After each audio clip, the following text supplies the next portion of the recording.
Friends, welcome back to my channel after long time. खैर, हम पढ़ेंगे आज क्रिस्टबल सैमुअल टेलर कॉलरिज का। तो ये एक सुपर नेचुरल पोएम है और इसमें ट्रस्ट में सारे एलिमेंट्स है जो एक सुपर नेचुरल हॉरर पोएम या नॉवल में होना चाहिए and you get to love it. Students ज़्यादातर इसे इग्नोर करना चाहते हैं क्योंकि अकॉर्डिंग टू देम ये काफ़ी लेंदी है। तो इसी वजह से वो ज़्यादातर इसे पढ़ते नहीं, but once you started you love it, क्योंकि हर एक सेगमेंट के साथ ये जैसे जैसे आगे जाता है वैसे वैसे ये आपको सस्पेंस में बांधते रखता है। यू वांट टू नो कि अब क्या होगा, अब क्या होगा, अब क्या होगा। तो इसलिए ये पॉइंट काफ़ी इंटरेस्टिंग है एंड बहुत ही अच्छे से इसे प्रेजेंट किया गया है। एक हॉरर एलिमेंट जो होना चाहिए वो सब कुछ है, ये आपको बाइंड करके रखता है। तो हम लोग स्टार्ट करते हैं। "'Tis the middle of night by the castle clock, and the owls have awoken the crowing cock. To with two woe, and hark again, the crowing cock have drowsily it crew." रात, बीच रात के वक्त में castle clock, ठीक है, by the castle clock. "'Tis the middle of night by the castle clock." Castle clock अपना कांटा बिल्कुल बीच रात के वक्त में स्ट्राइक कर चुका है। मतलब कार्सल क्लॉक को देख के पता चलता है कि अब बीच रात मतलब 12 बज चुके हैं, मिडल ऑफ नाइट हो चुका है। और उसी वक्त आउल जो है चिल्लाना शुरू करते हैं। वी ऑल नो, रात में उल्लू जागते हैं। हमारी बात अलग है, हम रात में ही पढ़ते हैं, तो हम लोग इंसान होते के भी रात में पढ़ते हैं, दैट्स समथिंग डिफरेंट। बट हम लोग आउल नहीं है, हाँ, लेकिन उनसे अलग भी नहीं है। Part of a joke. Okay, तो यहाँ पर आउल्स में है कि रात के अंधेरे में आउल चिल्ला रहे हैं और उनका चिल्लाहट सुन के यहाँ पर कॉक क्रो को बोला गया है। ओके, ये उस वक्त का राइटिंग है, तो अभी के हिसाब से बहुत चेंजिंग हुआ है वर्ड्स में, ठीक है। तो यहाँ पर ये बोल रहा है कि आउल को चिल्लाहट की वजह से क्रो जो है वो जाग गया है। टू विथ टू वो, ये उनका वॉइस है, ठीक है। जैसे काव का मौ होता है, कैट का म्याऊ होता है, उसी तरह से याउल का है। And hark again the crowing cock, अब इनके वजह से जो कौवा जाग चुका है तो वो भी काव काव करता है। एंड वी ऑल नो कि रात में कौवा का बोलना अच्छा नहीं होता है। तो यहाँ पर पहले एक एलिमेंट क्रिएट कर दिया है कि रात के 12 बजे आउल चिल्लाता है, जिसके वजह से क्रो जागता है एंड क्रो भी चिल्लाना शुरू करता है। तो वो एक एटमॉस्फेयर क्रिएट कर रहा है कि कुछ गलत होने वाला है, क्योंकि रात के वक्त कौवा का बोलना अच्छा नहीं होता है। तो यहाँ एक एटमॉस्फेयर क्रिएट हो रहा है कि कुछ तो होने वाला है। "Sir Llewellyn, the Baron Rich, hath a toothless mastiff bitch. From her nail beneath the rock, she make answer to the clock." यहाँ पर क्या बोल रहा है? सर लियोनिल जो है वो कार्सल का मालिक है और क्रिस्टबल के फादर है, और उनके पास एक टूथलेस मैस्टिफ बिच मतलब डॉग है, ठीक है, फीमेल डॉग है। तो फीमेल डॉग को बिच बोला जाता है, तो वो बूढ़ी है because we can see it is toothless, ठीक है। From her nail beneath the rock, मतलब उसका एक नीचे में गुफा टाइप पर रखा हुआ जहाँ पर वो रहती है, और वो जब भी 12 बजे क्लॉक स्ट्राइक करता है तभी वो भी भौंकना शुरू करती है। "4 for the quarters and 12 for the hour, ever and I by sign and shower." जैसे 12 बजने वाला होता है वो उसी वक्त भौंकना शुरू करती है, चाहे वो स्नोई रात हो, बारिश हो रहा हो, या फिर क्लियर नाइट हो, चाहे जैसा भी मौसम हो।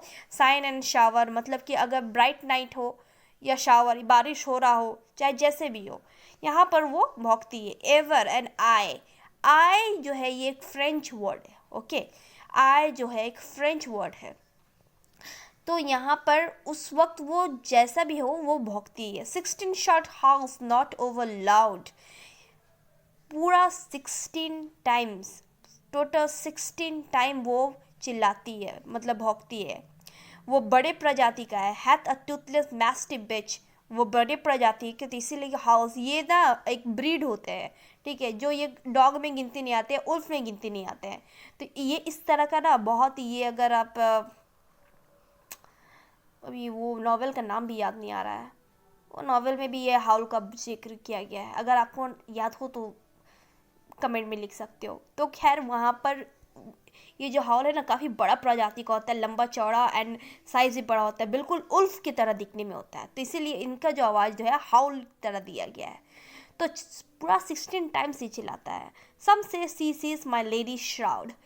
कुछ लोग बोलते हैं कि वो इसलिए चिल्लाती है क्योंकि वो क्रिस्टबल की मदर को देखती है, जो उसी कफन में, जिस कफन में वो मतलब जो कफन ओढ़ा के उनको दफनाया गया था, वही कफन पहन के वो आसपास घूरती है। यही देख के वो जो डॉग है वो चिल्लाती है। तो यहाँ पर आप देख सकते हो कि यहाँ पर एक सेकंड ये दिया गया है कि यहाँ पर कोई स्पिरिट का कहानी भी है, क्योंकि आधी रात को जैसे क्लॉक 12 होता है, एंड वी ऑल नो कि डॉग प्रजाति जो होते हैं, जानवर जो होते हैं, इंसान की नज़रों से ज़्यादा देख सकते हैं।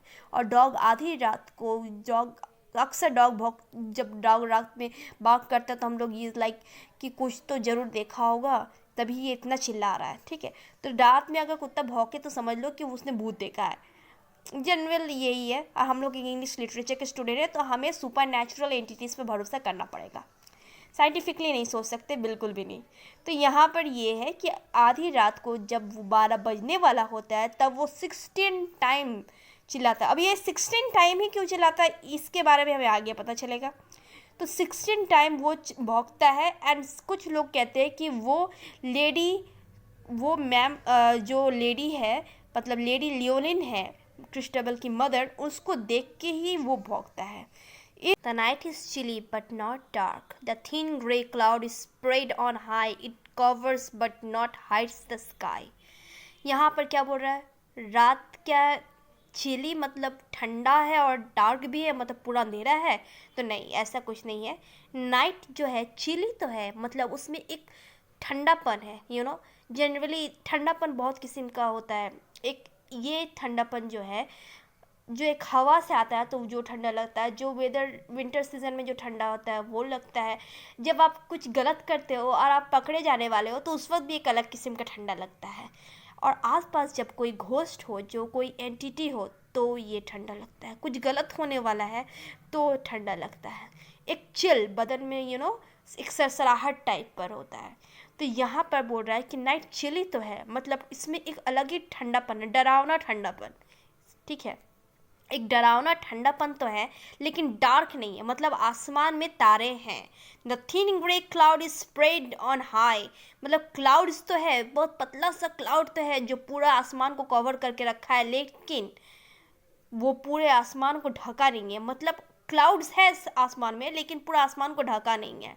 The moon is behind and at the full moon का नाइट है। ठीक है, फुल मून। तो जनरली जो हॉरर एलिमेंट्स होते हैं ना, या तो वो फुल मून के वक्त में होंगे, या जब मून में ग्रहण लगता है ना, मतलब लूनर इक्लिप्स के वक्त में होगा। ठीक है, या तो लूनर इक्लिप्स होगा या तो फुल मून होगा। ज़्यादातर जो फुल मून होता है ना, उसी वक्त में ज़्यादातर पैरानॉर्मल एक्टिविटीज़ होते हैं, क्योंकि उस वक्त जो ग्रेविटेशनल फोर्स होते हैं, मैंने खुद कहा था साइंटिफिकली मत सोचो, बट स्टिल ग्रेविटेशन जो होता है ना अर्थ का, वो काफ़ी हाई होता है। ठीक है, वी ऑल नो कि जब फुल मून होता है तब समुंदर के नज़दीक भी नहीं जाना चाहिए, क्योंकि उस वक्त वो हाई टाइड होता है। चांद का जो ग्रेविटेशनल फोर्स होता है ना, वो धरती के ग्रेविटेशनल फोर्स को अट्रैक्ट करता है। तो इस वक्त ना इंसान के ऊपर भी इसका बहुत ज़्यादा इफेक्ट पड़ता है। कभी कभी कोई इंसान इस फुल मून के टाइम में काफ़ी बीमार होता है, या फिर काफ़ी चिड़चिड़ाहट टाइप पर लगता है। तो ये ज़्यादातर जो पैरानॉर्मल एक्टिविटीज़ होते हैं ना, या तो वो फुल मून के वक्त में होंगे या तो लूनर इक्लिप्स के वक्त में होंगे। ठीक है, तो यहाँ पर जब फुल मून है, and yet she looks both small and dull. Full moon है लेकिन फिर भी ऐसा लग रहा है जैसे छोटा और डल, बिल्कुल उसमें ग्लेज नहीं है। ठीक है, the night is chill, the cloud is grey. Night बिल्कुल ठंडा है और आसमान में काला मेघ है। TISS cloud, TISS a month before the month of May, मतलब मई का महीना के एक महीना पहले, मतलब फरवरी का महीना चल रहा है। And the spring come slowly up this way, और धीरे धीरे स्प्रिंग अब घुस रहा है। ठीक है, तो ये हम लोग यहाँ पर एक काफ़ी अच्छा सा माहौल बनाए कि आसमान के बारे में बताया गया चिल वेदर है, स्प्रिंग घुसने वाला है, मंथ ऑफ मे का महीना मई का महीना से पहले स्प्रिंग आता है, तो वो महीना चल रहा है। एंड स्ट्रिंग मतलब and the spring come slowly up this way, लेकिन फिर भी ऐसा लग रहा है जैसे कि ठंडा का मौसम आ गया है। ठीक है, everything is like dark, dull and chill. यहाँ पर 3 एलिमेंट्स यूज किया गया है, डार्क, डल और चिल। ये तीनों एलिमेंट्स जो है ना, सुपर नेचुरल कोई भी नॉवल हो या पोएम हो, बहुत इंपॉर्टेंट है। ठीक है, तो ये हम लोग को आउटर एटमॉस्फेयर के बारे में बताया गया है, कार्सल से बाहर के। कार्सल के बाहर में जो था वो अभी तक हम लोग पढ़े हैं कि कार्सल का 12 बजते ही आउल चिल्ला रहा है, आउल के वजह से क्रो जाग के, क्रो भी कुछ ऐसा देखा है या फिर कुछ ऐसा फील किया है कि वो भी चिल्ला रहा है। उसके बाद वो हाउल का चिल्लाना, उसके बाद नाइट का डार्क होना, जो कि फुल मून के वक्त में भी डार्क होना, एंड स्टिल मतलब हर तरफ एक अलग से डरावना ठंडापन होना। ठीक है, मई का महीना है लेकिन स्प्रिंग एंटर कर रहा है। इस मई का महीना आने वाला है लेकिन ऐसा लग रहा है जैसे spring come slowly up this way, spring का महीना घुस रहा है। द लवली लेडी क्रिस्टबल, अब हम लोग कार्सल के अंदर जाते हैं। The lovely lady क्रिस्टबल whom her father loved so well, what makes her in the wood so late, a furlong long from the castle gate? She had dreamed all yesternight of her own betrothed night, and she in the midnight wood will pray for the will of her lovers that's far away. यहाँ पर ये बोला जा रहा है कि क्रिस्टबल जिसके father जो है उससे इतना प्यार करते हैं, वो क्या करिए इतने रात को वुड्स के पास, वुड्स जंगल, ठीक है, लकड़ी चारों तरफ बस लकड़ी है, ये मत सोच लेना। वुड्स जो है वो उस वक्त में जंगल को रेफर किया जाता था। तो जंगल के बीचों बीच कार्सल की गेट से इतना दूर क्या कर रही है ये? तो वहाँ पर ये बताया जा रहा है, she had dream all yesternight for her own betrothed night, मतलब यस्टर नाइट। ठीक है, यस्टर नाइट बोला जा रहा है जब वो क्रिसमस के बाद की टाइमिंग को बताया जा रहा है कि उस वक्त वो पूरा वक्त सिर्फ और सिर्फ अपने नाइट के बारे में। क्रिस्टबेला की शादी होने वाला था एक नाइट से, नाइट मतलब वहाँ उस वक्त एक सोल्जर को बोला जाता था, तो वहाँ पर क्रिस्टबेल का शादी होने वाला था लेकिन वो गया था वॉर में। तो वो पूरा टाइम बस उसी के बारे में सोच रही थी और वुड में जाके उसके लिए प्रे कर रही थी, ओक ट्री के नीचे। ठीक है, ये हम लोग बाद में पढ़ेंगे। तो यहाँ पर एक ओक ट्री जो है ओक ट्री जो है ना काफ़ी इंपॉर्टेंट कैरेक्टर, ओक जो है काफ़ी इंपॉर्टेंट रखता है। आप अगर ज़्यादातर जो पोएम्स पढ़ोगे ना उसमें ओक ट्री का रेफरेंस बहुत ज़्यादा होगा, क्योंकि जो यूरोप है ना वहाँ पर ओक ट्री को काफ़ी इंपॉर्टेंस माना जाता है, काफ़ी इंपॉर्टेंट दिया जाता है। ठीक है, क्योंकि ओक बहुत साल तक जिंदा रहता है, जिससे हम लोग के यहाँ बानियन ट्री रहता है वैसे वहाँ पर ओक है, काफ़ी लंबा रहता है और बहुत साल तक टिका हुआ रहता है और उसका जो ब्रांचेस है काफ़ी कीमती होते हैं। ठीक है, तो ओक ट्री के नीचे में जाके वो प्रे करने वाली है बिकॉज ऑफ हर लवर, अपने लवर के लिए, ताकि वो अच्छे से वापस सही सलामत घर आ जाए। ठीक है, तो क्रिस्टाबेला आधी रात को मिडनाइट को अपने कार्सल से दूर एक जंगल में एक ओक ट्री के नीचे प्रे कर रही है अपने नाइट के लवर के लिए। ठीक है, she stole along the nothing spoke she stole along the shy she heaved were soft and low, and knocked was green upon the oak, but moss and rarest mistletoe. She kneels beneath the huge oak tree, and in silence prayeth she. यहाँ पर क्या बोल रहा है? She stole along, she nothing spoke. चुपचाप जा रही है, कुछ नहीं बोल रही है। The shy she heaved were soft and low. और बिल्कुल आस्ते आस्ते सांस ले रही है। रात के अंधेरे में हम लोग ज़्यादा बोलते नहीं है, मतलब ऐसा लगता है कि अगर हम कुछ बोल रहे हैं तो कुछ डिस्टर्ब हो जा रहा है। ठीक है, जैसे आप रात में आप अभी कोई गाना सुनोगे तो आपको सुनाई नहीं देगा। ठीक है, दिन के वक्त में अगर सुनाओगे तो लगेगा कितना आस्ते हो रहा है, लेकिन वही गाना आप अगर रात में मिडनाइट में सुनोगे लगेगा कितना ज़्यादा बज रहा है, कितना ज़्यादा जोर से बज रहा है, और आपको एक लगेगा कि यार कोई डिस्टर्ब हो जाए, कोई नहीं आस पास, लेकिन लगेगा कोई डिस्टर्बेंस आप क्रिएट कर दे रहे हो।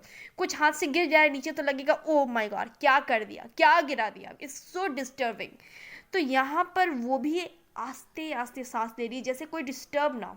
ठीक है, and knocked was green upon the oak. कुछ भी ग्रीन नहीं था, ओक ट्री में कुछ भी ग्रीन नहीं था।